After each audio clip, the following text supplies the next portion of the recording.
يزل عالما قديرا حيا قيوما صمدا وترا سميعا بصيرا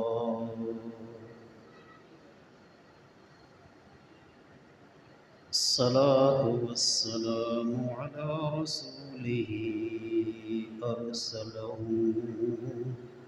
بالحق بشيرا ونذيرا وداعيا إلى الله بإذنه وسراجا منيرا وعلى آله وأصحابه كثيرا كثيرا أما بعد فنعوذ بالله من الشيطان الرجيم بسم الله الرحمن الرحيم والعصر إن الإنسان لفي خسر إلا الذين آمنوا وعملوا الصالحات وتواصوا بالحق وتواصوا بالصبر آمنت بالله صدق الله العظيم قال الله عز وجل في شان حبيبه مخبرا وآمرا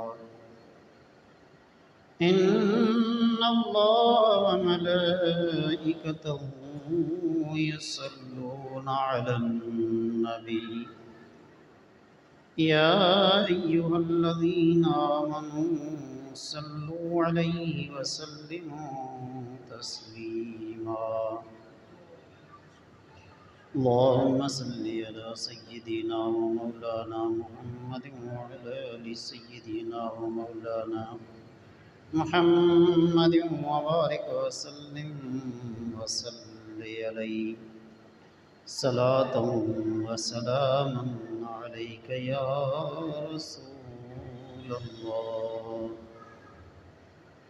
صلاة وسلاما عليك يا حبيب الله صلاة وسلاما عليك يا رحمة للعالمين وعلى آلك وأصحابك يا شفيع المذنبين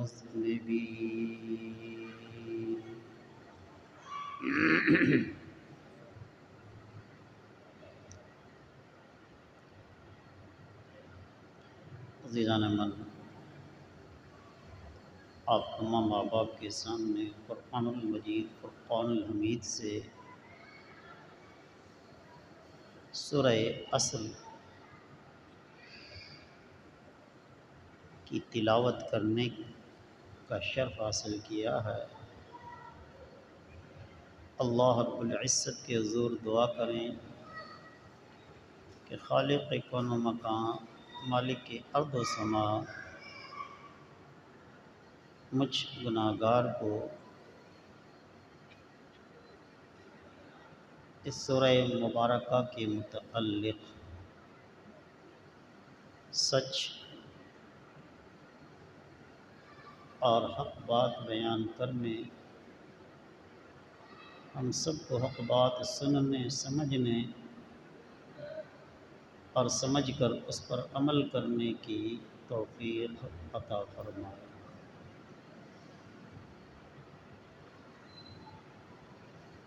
عزیزان من، اللہ رب العزت ارشاد فرماتا ہے والعصر، قسم ہے عصر کی۔ عصر سے مراد مطلق زمانہ ہے، یا عصر سے مراد نبی اکرم صلی اللہ علیہ وسلم کی نبوت کا زمانہ ہے، یا عصر سے مراد عصر کی نماز کا وقت ہے۔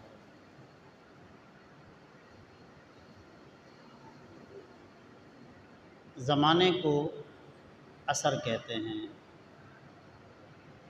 جیسے ہم بھی اردو میں کہتے ہیں عصر حاضر، یعنی موجودہ زمانہ۔ تو عصر زمانے کو کہتے ہیں۔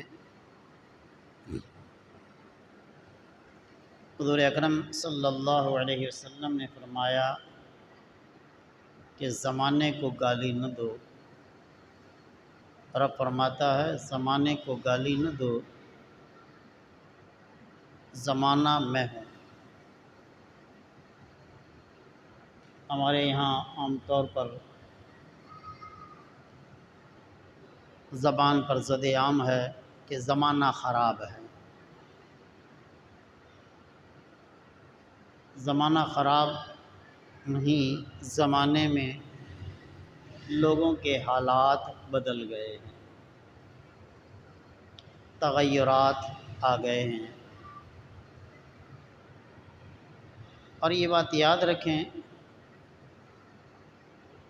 کہ آدمی کتنا ہی اونچا اڑے، آتا پھر نیچے کی طرف ہے۔ کل شیء یرجع الی اصلہ،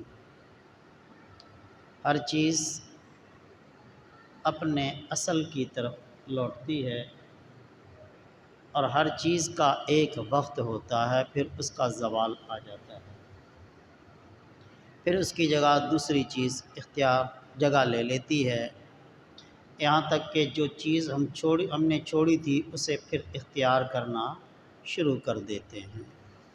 تو اس زمانے کا تغیر ہے، گھومتا رہتا ہے۔ 100 سال پہلے جو حالات تھے، 100 سال بعد کبھی پھر وہی احوال لوٹ آتے ہیں۔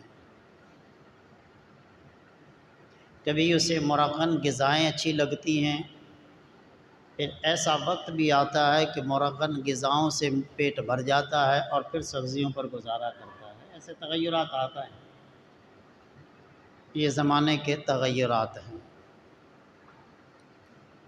اور حضور علیہ السلام کا زمانہ تمام زمانوں میں اعلیٰ زمانہ ہے۔ حضور علیہ السلام نے فرمایا خیر القرون قرنی ثم الذین یلونہم ثم الذین یلونہم، سب سے بہتر زمانہ میرا زمانہ ہے، اس کے بعد وہ زمانہ ہے جو اس کے ساتھ ملا ہوا ہے، اس کے بعد وہ زمانہ ہے جو اس کے ساتھ ملا ہوا ہے۔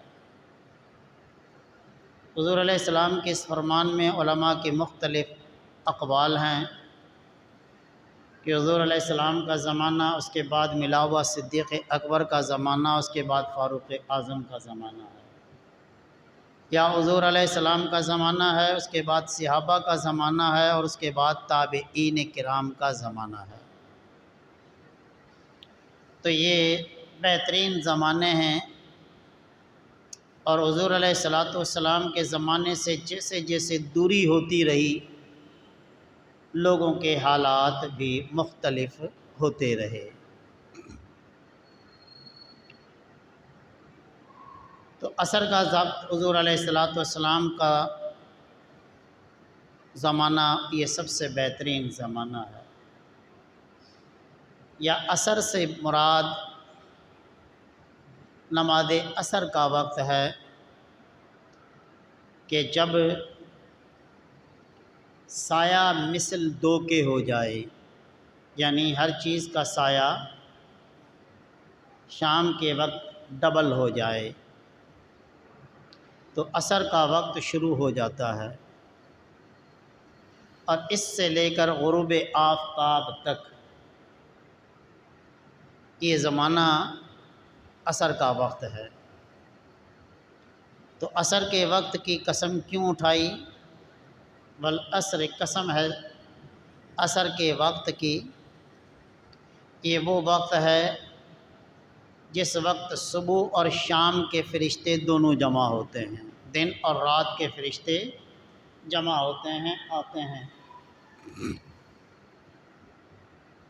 اسی وجہ سے ہمارے صوفیاء کرام عصر کے وقت میں تسبیح و تحلیل، قرأت قرآن پر زیادہ توجہ دیتے تھے، اور بعض صوفیاء کا یہ مشغلہ ہوتا تھا کہ عصر سے مغرب تک کھانا پینا ترک کر دیتے تھے۔ کیوں؟ کہ جب آدمی کے موت کا وقت ہوتا ہے تو اس وقت اسے یہی وقت دکھائی دیتا ہے، اور موت کی سختی کی وجہ سے شیطان، یہ حلق میں خشکی پیدا ہو جاتی ہے تو شیطان پانی پیش کرتا ہے، جو حالانکہ جو حقیقت میں شراب ہوتی ہے۔ تو اس وقت انہوں نے اپنی عادت بنا لی ہوتی کہ اس وقت کھاتے پیتے نہیں، کہ جب موت کے وقت ایسی گھڑی آئے شیطان کچھ پیش کرے تو ہم کہیں کہ جی ہم اس وقت کھاتے پیتے نہیں۔ شیطان کے شر سے بچنے کے لیے یہ اس طرح کے اقدام کرتے تھے، جسے عام طور پر ہمارے عوام عصر مغرب کا روزہ کہہ دیتے ہیں۔ یہ روزہ نہیں ہے، روزے کے مشابہ کھانا پینا ترک کر دینا ہے، یہ روزہ نہیں ہے، اور اس وقت میں کھانے پینے میں کوئی قباحت بھی نہیں ہے، کوئی حرمت یا کراہت نہیں ہے۔ تو اس وقت فرشتے جمع ہوتے ہیں صبح اور رات، دن اور رات کے، رات کے فرشتے آتے ہیں، دن کے فرشتے جاتے ہیں، اور اس وقت جو ہے دعائیں مقبول ہوتی ہیں۔ تو اللہ تعالیٰ نے عصر کی نماز کے وقت کی قسم اٹھائی، یا یہ عصر سے مراد زمانہ ہے، زمانے سے مراد خوشحالی، زمانے سے مراد خوشحالی۔ جیسے بازاروں میں تجارت ہو، فصل اچھے ہوں تو کہہ دیتے ہیں جی زمانہ اچھا ہے، زمانہ اچھا ہے، یعنی خوشحالی ہے۔ تو اس وقت تجارت اچھی چلتی تھی عربوں کی، عرب والوں کی تجارت صبح فجر کے بعد شروع کرتے اور دوپہر کو زوال کے وقت بند کر دیتے تھے۔ ظہر کی نماز پڑھتے اور کھانا کھاتے، کچھ آرام کرتے، ظہر کی نماز پڑھتے تھے، اور جب ٹھنڈا ٹائم ہوتا تھا کچھ تو پھر اپنی تجارت پھر شروع کرتے تھے۔ عصر کے وقت میں یہ ہوتا ہے کہ دن جا رہا ہوتا ہے، رات آ رہی ہوتی ہے، مغرب کے وقت میں اندھیرا چھا جاتا ہے، تجارت ماند پڑ جاتی ہے، تو اس وقت خریداروں کی رش زیادہ ہوتی تھی، مال زیادہ بکتا تھا۔ تو عصر کی قسم اٹھا کر رب ذوالجلال نے اس طرف فرمایا کہ والعصر، قسم ہے عصر کے وقت کی، یہ صلاۃ الوسطیٰ کی، حافظوا علی الصلوات والصلاۃ الوسطیٰ، پنج وقتہ نماز کی حفاظت کرو، خصوصاً عصر کے نماز کی۔ صلاۃ العصر صلاۃ الوسطیٰ، عصر کی نماز نماز وسطیٰ ہے، صلاۃ الوسطیٰ ہے، اس کی بڑی تاکید ہے۔ تو اس کی قسم اٹھائی کہ کاروبار میں نہ پڑ جاؤ، کہ کاروبار کی میں مگن ہو کر اللہ کے ذکر سے غافل ہو جاؤ۔ یہ اللہ کے ذکر سے غافل ہو جانا، تمہارا مال اور دولت میں مشغول ہو جانا تمہارے ہلاکت کا سبب ہے۔ تو فرمایا ان الانسان لفی خسر، قسم ہے زمانے کی، انسان خسارے میں ہے۔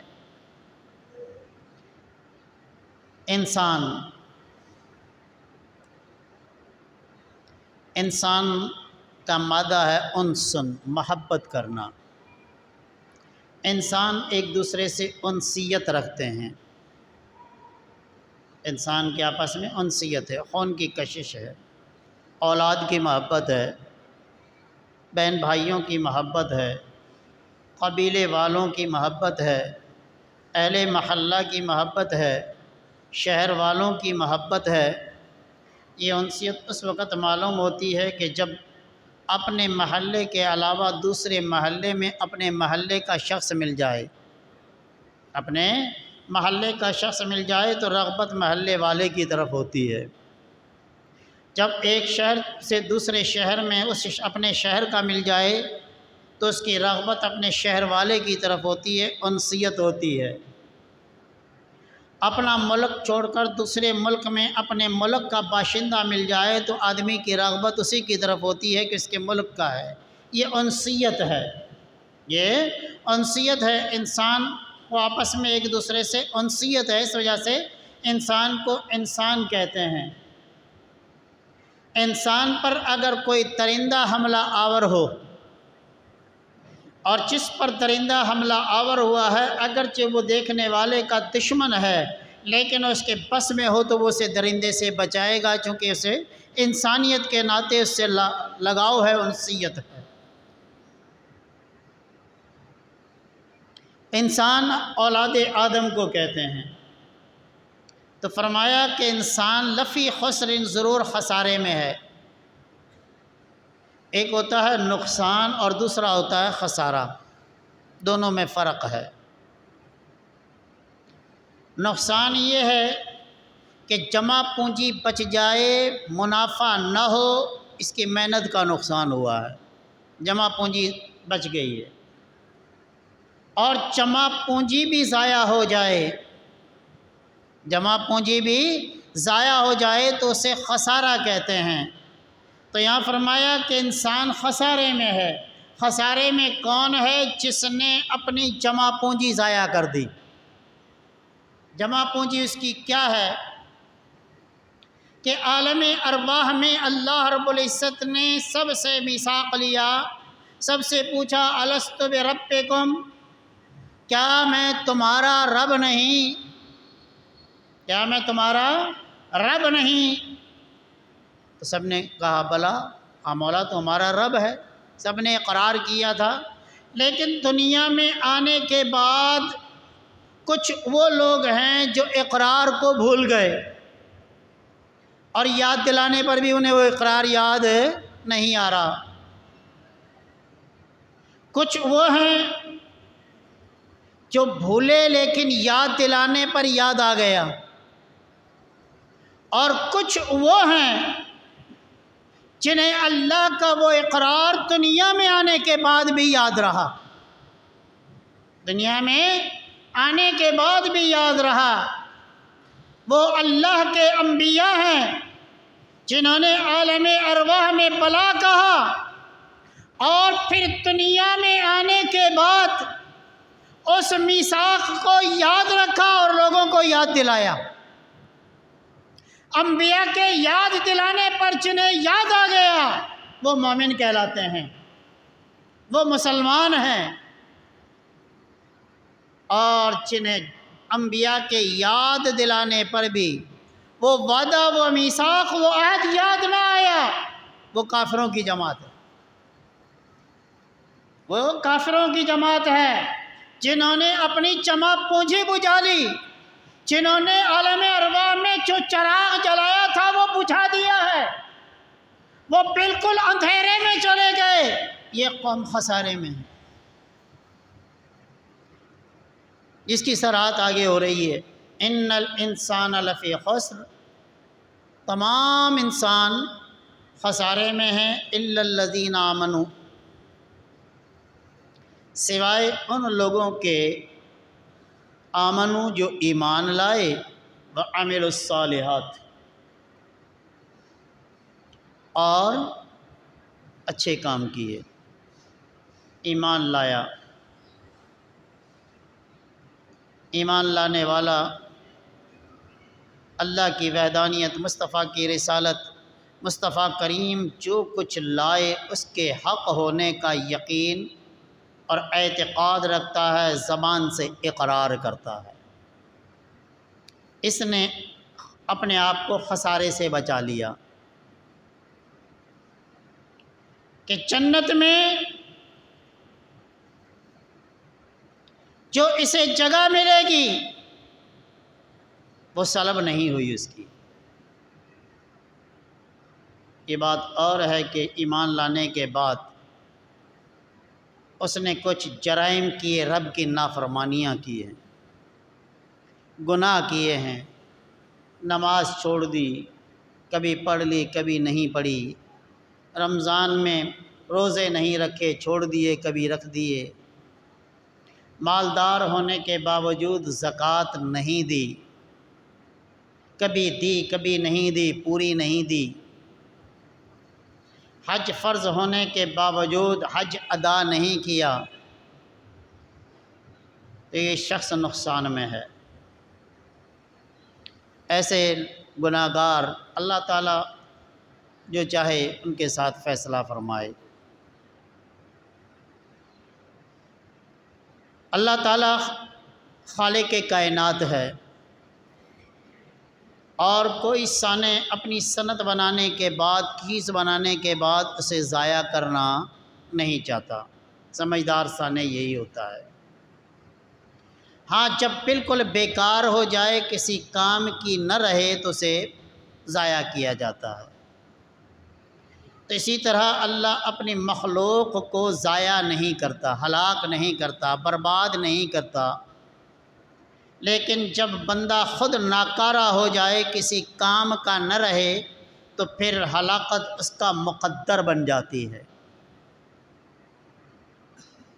تو کافر جس نے چراغ ایمانی جو عالم ارواح میں جلایا تھا اسے بجھا دیا، جو وعدہ رب سے کیا تھا وہ نسیہ منسیہ کر بیٹھا، بالکل بھلا بیٹھا، اور پھر اسی حال میں مر گیا، تو اس کے لیے خلود فی النار جہنم ہے۔ مومن کے لیے جنت ہے، مومن کے لیے جنت ہے۔ لیکن جو گناہ گار ہیں انہیں رب چاہے تو سزا دے، چاہے تو اپنے کرم سے معاف فرما دے، چاہے تو انبیاء کی سفارش سے معاف فرما دے، چاہے تو صالحین کی سفارش سے معاف فرما دے۔ لیکن اس آسرے پر گناہ کرتا رہے کہ میں کیسا بھی گناہ کروں مجھے سزا نہیں ملے گی، یہ کفر تک لے جاتا ہے، یہ خلود فی النار تک لے جاتا ہے۔ اگر کوئی گناہ ہو جائے تو اللہ سے معافی مانگے، اللہ بخشنے والا ہے، لیکن اس امید پر گناہ کرتا رہے کہ معافی مانگ لوں گا، یہ کفر تک لے جاتا ہے۔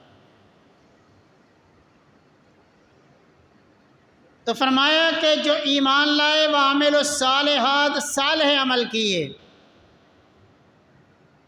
ایمان لا کر جنت کا حقدار ہو گیا، اور صالح عمل کے ساتھ، صالح عمل کے ساتھ اسے جنت کے درجات ملتے ہیں، جنت کے درجات ملتے ہیں۔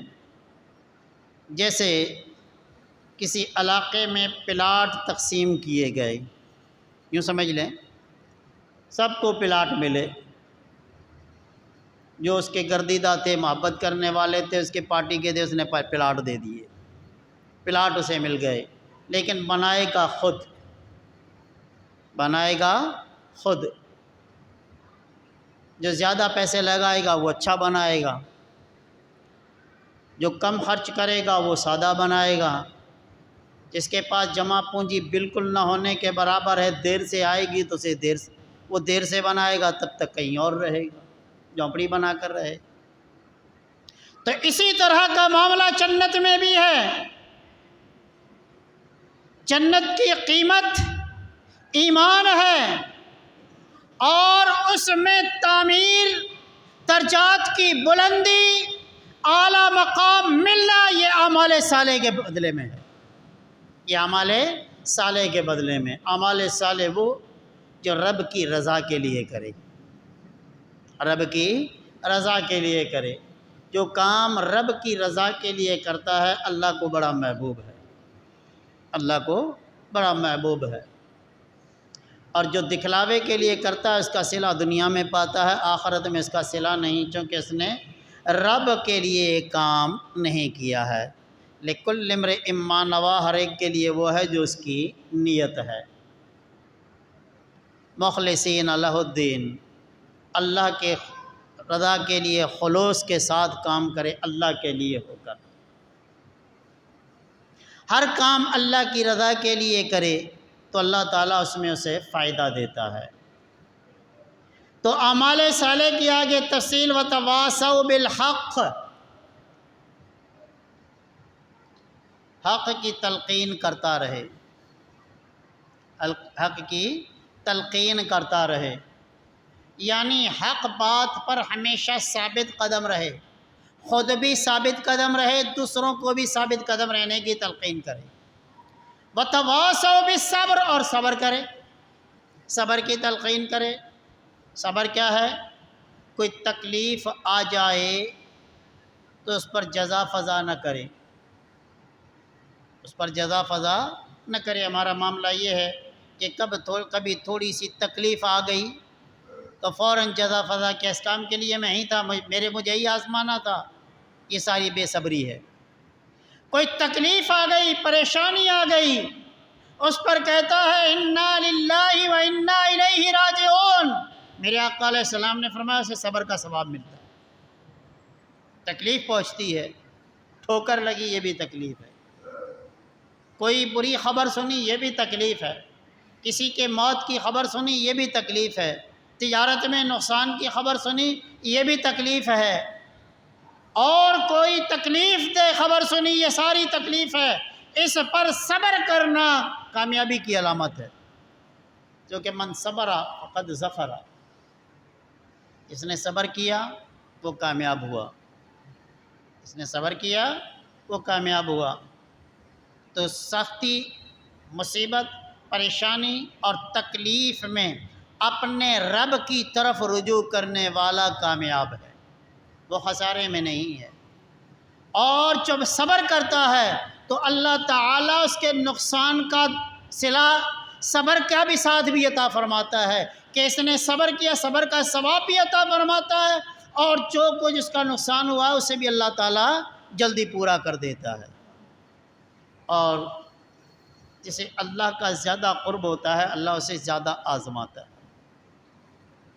حضرت ایوب علیہ السلام اللہ کے برگزیدہ نبی، اولو العزم پیغمبر، جن کے جسم میں مختلف امراض سے آزمایا، جن کے پاس مال و دولت تھی اس کے خسارے سے آزمایا، اولاد تھی اولاد کی موت سے آزمایا، لیکن ایوب علیہ السلام نے صبر کیا، ایوب علیہ السلام نے صبر کیا، اللہ تعالیٰ نے وہ تمام چیزیں لوٹا دی، اللہ تعالیٰ نے وہ تمام چیزیں لوٹا دی، جو مال کا نقصان ہوا تھا وہ بھی آپ کو مل گیا، جو جسم پہ تکالیف تھی وہ بھی ضائع ہو گئی، اور جو آپ کی اولاد کسی حادثے میں ہلاک ہونے کا خبر ملی تھی اللہ تعالیٰ نے انہیں بھی بچا دیا۔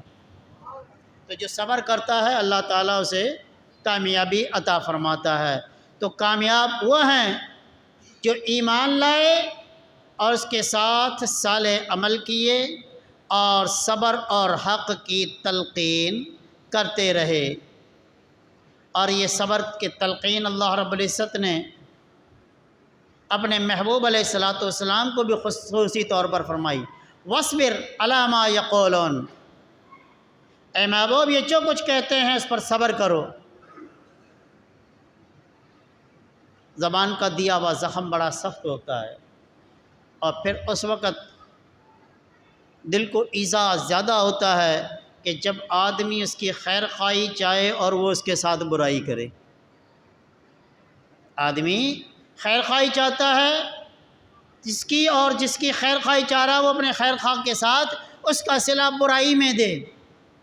الاحسان قبل الاحسان، احسان احسان سے پہلے ہے، بعد الاحسان جزا، احسان کے بعد احسان کرنا یہ بدلہ ہے۔ نبی علیہ الصلوۃ والسلام احسان فرما رہے ہیں، انہیں جہنم سے بچانے کی کوشش فرما رہے ہیں، لیکن وہ حضور علیہ السلام کو ایذا دے رہے ہیں۔ اور تلوار کے زخم سے زبان کا زخم بہت زیادہ شدید ہوتا ہے۔